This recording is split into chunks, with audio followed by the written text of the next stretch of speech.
Seeking refuge from heartbreak, Colton takes a job as an innkeeper at a crumbling seaside hotel on the New England coast. Alone on a stormy night, he welcomes his very first guest, a dark, devastatingly handsome stranger who stirs feelings he never expected. As thunder rattles the old inn and shadows dance in the candlelight, Colton discovers that some encounters can change you forever.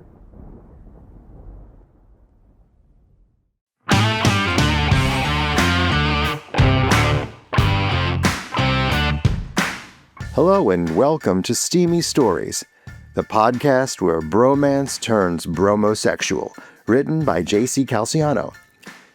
It's fall and there's a chill in the air. Leaves are falling and soon Halloween will be here. Can I interest you in a sexy ghost story? I thought so.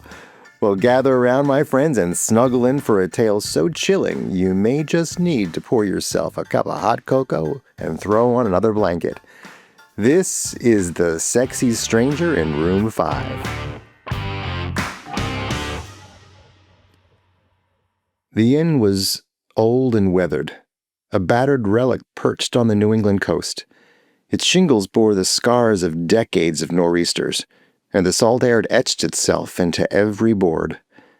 The sea's damp breath seemed to linger in the hallways. It felt like a place where lives had been lived, good times shared, and stories carved into the walls. I liked it immediately. Mostly it was far from the city and isolated, a place where I could be alone with my heartbreak and my thoughts.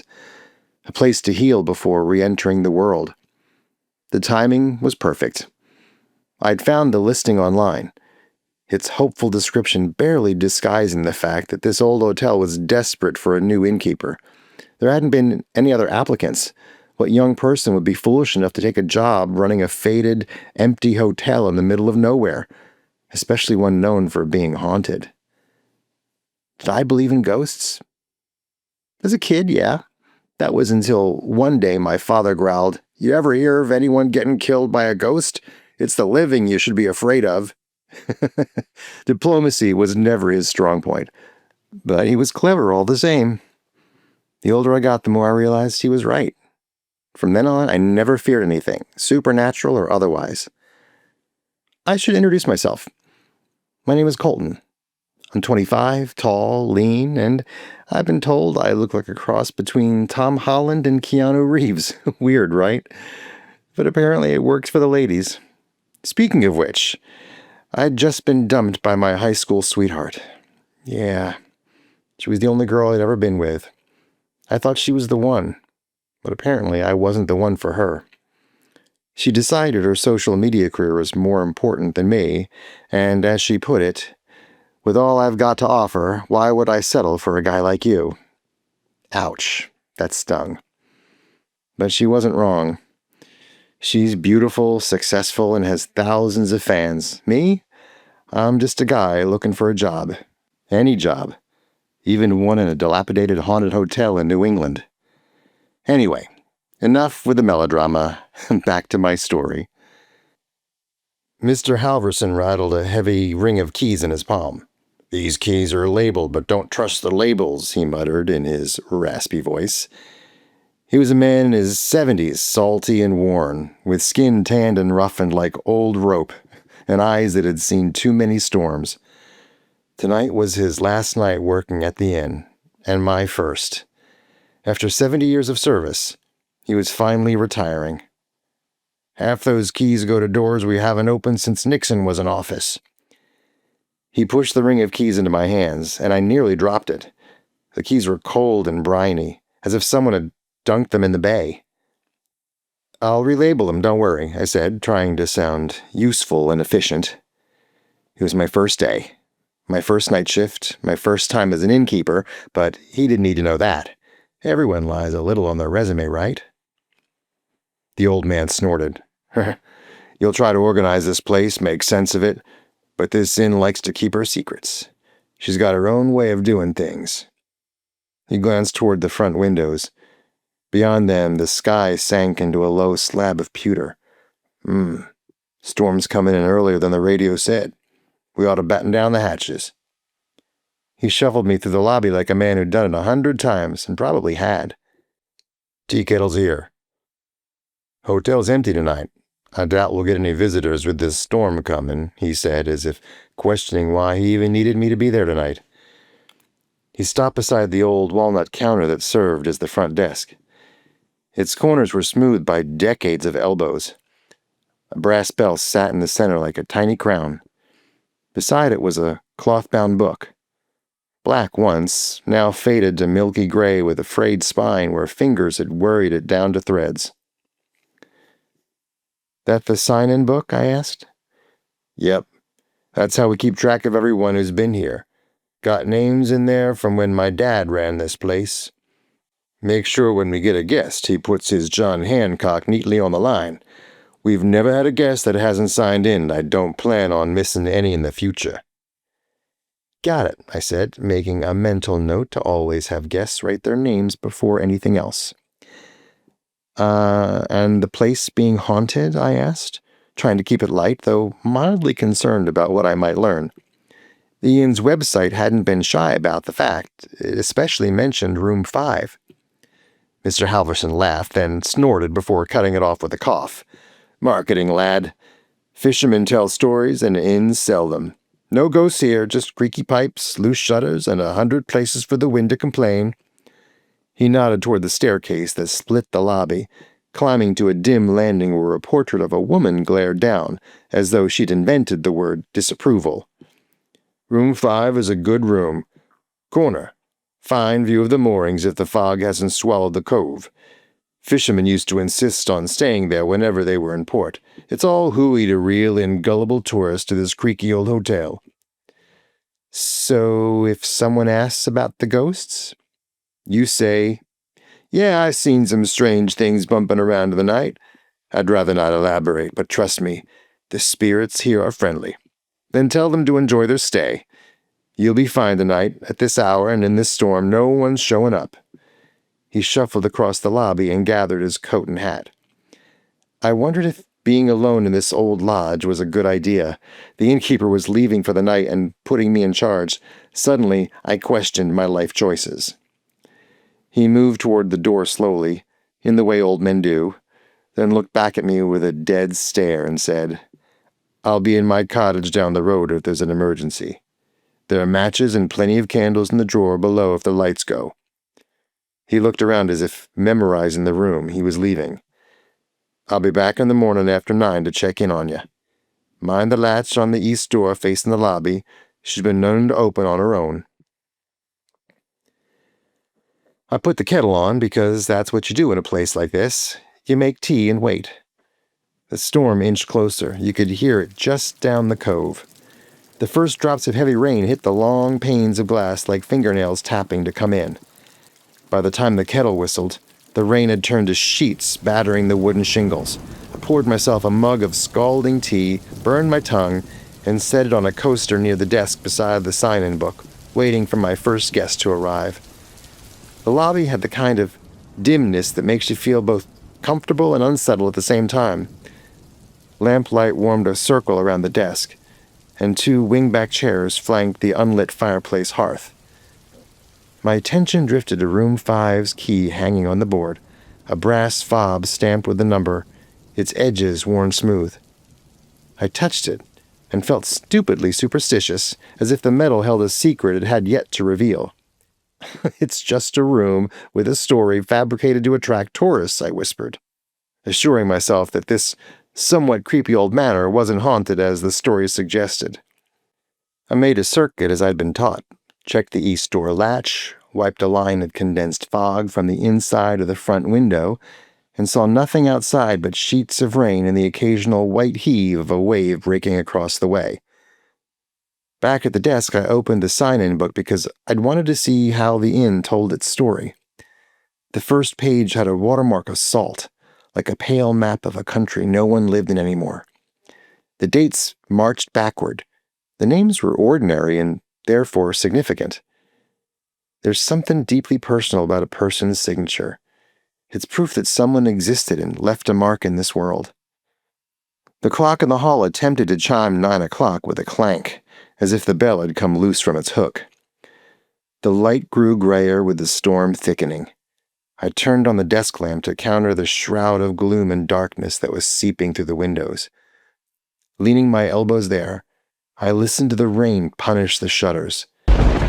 Some part of me thought, why did I leave the city again? Oh, that's right. Because my childhood sweetheart broke my heart and took my apartment, my friends, and my dog. The door did not open dramatically as one might have expected. In fact, it didn't make a sound. I must have been too deep in thought, pondering my life choices, to notice my first guest had arrived for the evening. I perked up, focusing on the job at hand. My heart kicked as I remembered I was here to welcome guests in from the storm, to make sure they were safe, warm, and cared for.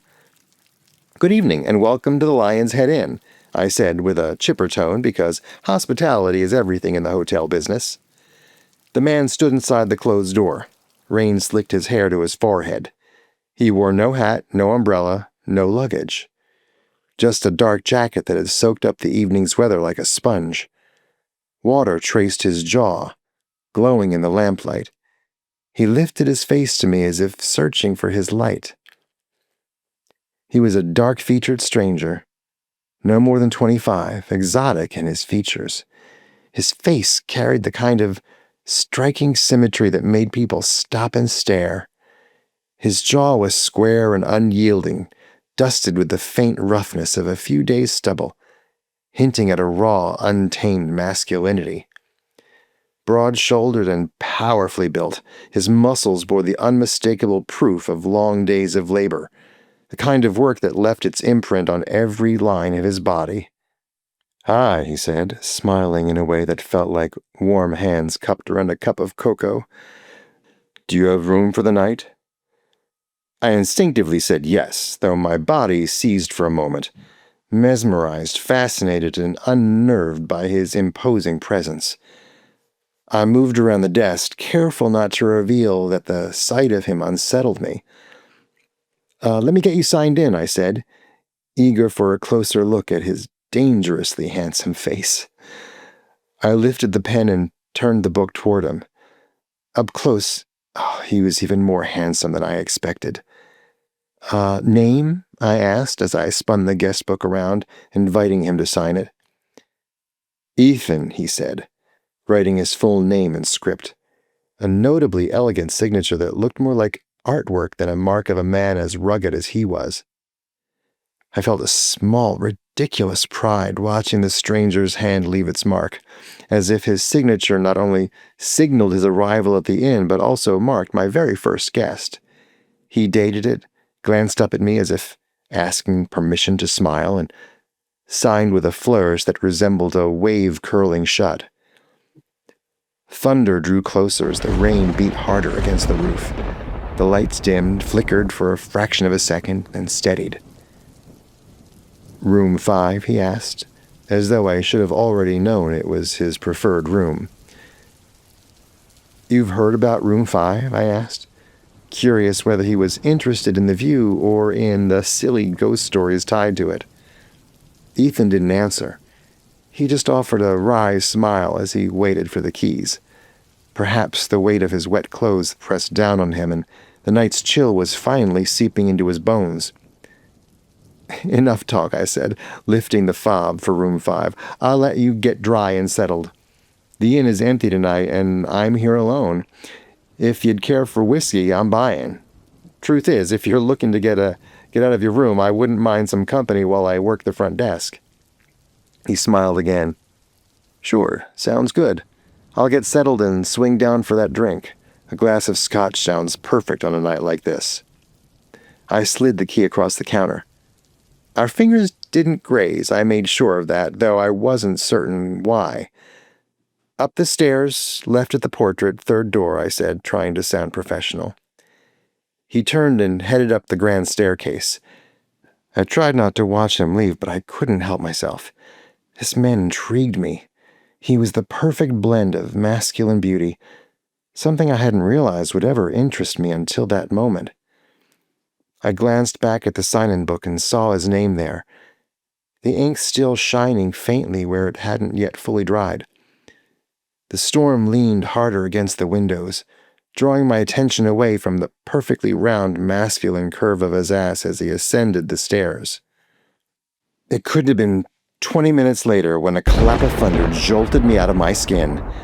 Lightning flashed outside, a brilliant bluish hue that rattled the windows, then blackness. The power was out, and it was clear it wouldn't be coming back on anytime soon. Fortunately, I'd been told where the candles and matches were kept. Should I take one up to Ethan's room, I wondered, or wait until he asked for it? He'd said he'd be down for a scotch. Perhaps the need for a candle would hasten his visit to the lobby. I fumbled for the drawer Mr. Halverson had mentioned. The matches were damp, but still willing. The first strike hissed like a sigh. Flame curled into the wick, and the room bloomed with a soft golden light. Again, I thought of Ethan upstairs. Perhaps I wouldn't wait for him to come down. I'd bring a candle to him instead. I lit another and cupped it against the draft as I climbed. Each step groaned beneath my weight, as though trying to warn me of something I wasn't ready to hear. Room 5's door stood slightly ajar. I knocked anyway, softly. Ethan? The door eased open at my touch. He was inside, cross-legged on the bed, one candle already lit beside him. The shadows carved and remade his face with each flicker, turning him into someone new with every glance. "Brought me a candle?" he asked, calm as though he'd expected it. "Yup, although I see you already have one," I said, sitting mine on the bureau. "Kind of you," he replied, his voice warm against the storm's fury. He gestured to the bed. "Sit if you'd like. I welcome the company." I hesitated, then gave in. The mattress dipped beneath my weight, carrying me closer to him than I'd intended. He offered a flask, old steel worn smooth by use. "Whiskey. Seems like the weather calls for it. Why go to the bar when I have this here?" I sipped. It was smoky, sharp, and perfect for holding the storm at bay. "First night working here?" he asked. "Is it that obvious?" I chuckled. "A little," he said, smiling. I laughed, too quick, too loud, and handed the flask back. "And you? Passing through?" "In for the night. Can't work in this weather." He tipped the whiskey and took a healthy gulp. The way he looked at me, steady, unblinking, was sexier than his words. Thunder rolled again, closer this time, shaking the glass in the window. Instinctively, I reached to steady myself on the bed frame, but my hand brushed his instead. Neither of us pulled away. I should have laughed it off, blamed the thunder for making me clumsy, but I didn't. Instead, I said, "You know I'm straight, right? I had a girlfriend, actually. I've had one since high school. It didn't work out. I guess that's why I'm here now." Ethan didn't flinch. He just smiled. "Okay, I'm sorry it didn't work out." After a pause, his fingers shifted, deliberate, curling around mine. "Does this mean this isn't okay?" The candle on the nightstand popped gently. Shadows leapt across the walls, making the room feel alive. Between the thunderclaps, silence filled with our breath.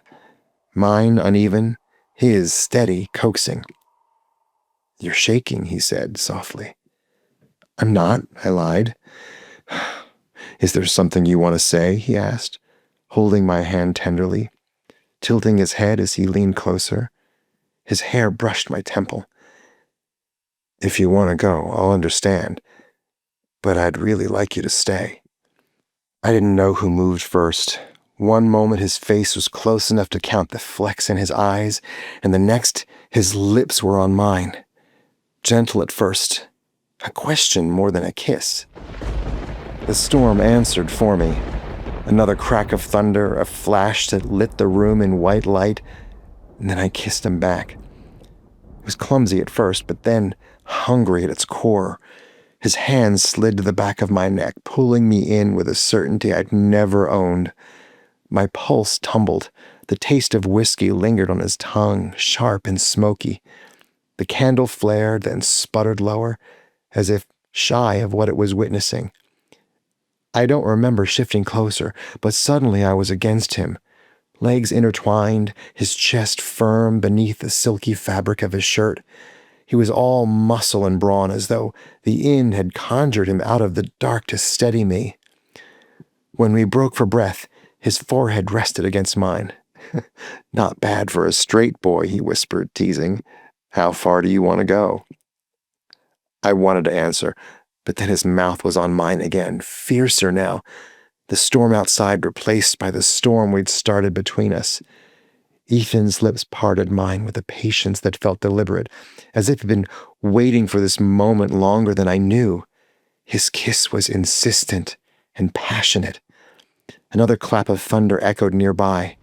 The inn shuddered, but all I felt was Ethan pressing me into the bed, the trail of his hands over my chest, the weight of his body pinning me down on the bed.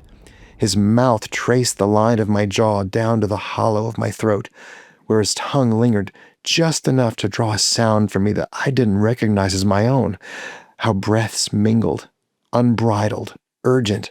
The candle burned lower, wax spilling onto the dish and scenting the room with faint smoke and jasmine. Shadows deepened, wrapping us in secrecy. We moved together as though guided by the storm itself, two men pulled into the same current, surrendering to it. His hands explored me with unhurried certainty, finding every place that made me arch into him, every touch that made me forget where I ended and he began. When release came, it was sudden, searing, undeniable, and loud. Luckily, the old inn was empty and my gasps were drowned out by the creaking of the old hotel's planks and the screaming of the wind through the old window panes. Afterwards, I instantly fell asleep in his powerful, muscular arms. Perhaps it was the sound of the rain on the roof, the exhaustion from my trip east to the inn, or the first-day jitters finally catching up with me, but the last hour of unbridled love-making finished me off, and sleep came for me like the tide pulling the waves back to the sea. The storm had passed by the time my eyes opened the following morning. Sunlight crept through the curtains, throwing thin gold lines across the floorboards. Seagulls screeched as they circled the ships in the harbor just outside the window. I reached for him without thinking, my arm sliding over the cool sheets. Emptiness. He was gone. My phone signaled the time, 9 a.m., the hour the old innkeeper would return to check in on me. I sat up, heart pounding. My clothes were scattered across the room, my skin still humming from the night before. But there was no sign of the man I had sex with a few hours ago. "Ethan?" My voice cracked in the hush, wondering if by chance he was in the nearby room. There was no answer. I dressed quickly, pulse racing, and hurried downstairs. The lobby was empty except for the sunbeams piercing through the newly rinsed windows. The bell over the front door jingled, and I nearly jumped out of my skin. Mr. Halverson stepped in, cap still tugged low, the sea air clinging to him. He took one look at me and frowned. "How did it go last night? Were you okay alone?" I wasn't alone. There was a guest," I blurted quickly, as if defending myself from some kind of accusation. "Last night. He came in during the storm. His name was Ethan. I made sure that I had him sign the book. He requested room 5. The old man's brow wrinkled. He set his gloves on the counter. "Daniel, no one came in last night." I spun the book around so it now faced toward him and flipped it open to see the last page, to the bold signature I'd watched him scrawl last night. The page was blank and devoid of any writing whatsoever. The ink, the name, the flourish, it was gone. I turned pages back and forth, frantic, searching for any trace. Nothing. "I saw him sign in," I exclaimed, as not to be accused of doing the one thing the old man insisted I do when a guest arrived. Halverson flipped through the pages slowly, patiently, as if humoring a child. His rough fingers paused on the blank space where Ethan's name should have been. He looked up at me, gaze steady. "You were alone in the lobby," he said simply. There's a camera outside the front door. I can see it from the computer at home. It signals when we have a guest. There was no notification. No one entered last evening." The words landed heavier than any thunderclap. I stared down at the book, heart thumping, my skin still carrying the memory of Ethan's touch. I swallowed hard, closed the book with trembling hands, and looked out the window toward the calm sea. The waves rolled slow and easy now, as if nothing had ever happened last night. Maybe the inn was haunted after all. Cautiously I asked, "Has there ever been a guest who went by the name Ethan Brighton?" My voice wavered as I spoke the name. The man cocked his head and smiled as he moved behind the counter and knelt down in front of a shelf of time-worn ledgers. His finger danced across the leather binding of a line of old guest books. He finally pulled one that was dated back from when he was my age. Without hesitation, he pulled a book from the shelf and opened it at a random page. "There was a striking young man who fancied this inn back when I was a lad. He frequented often enough for me to remember him. He was kind and friendly, a fisherman by trade.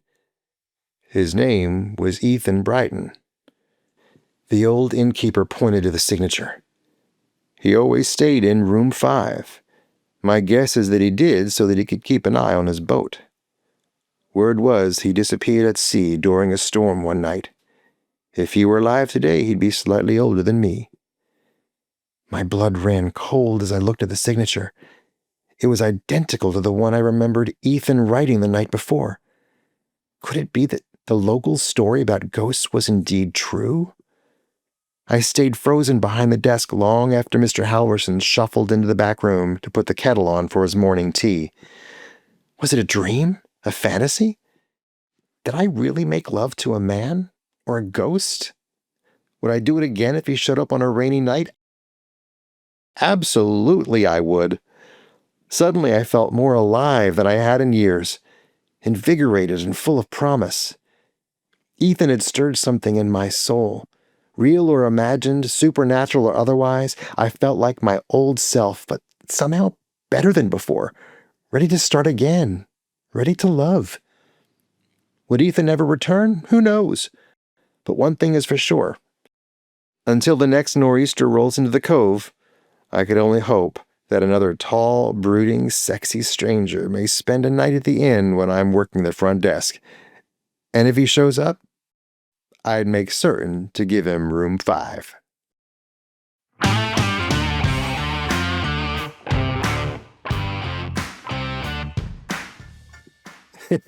The only thing scary about that story is how much I want Ethan to visit me one cold, rainy night. A man who brings a flask filled with whiskey, rocks my world all night, and is gone before I wake up? Sign me up. I hope you enjoyed that special seasonal tale. I know it was fun sharing it with you. Now, if you'll excuse me, I'm off to scare up another story for you. Until next month. Later, bro.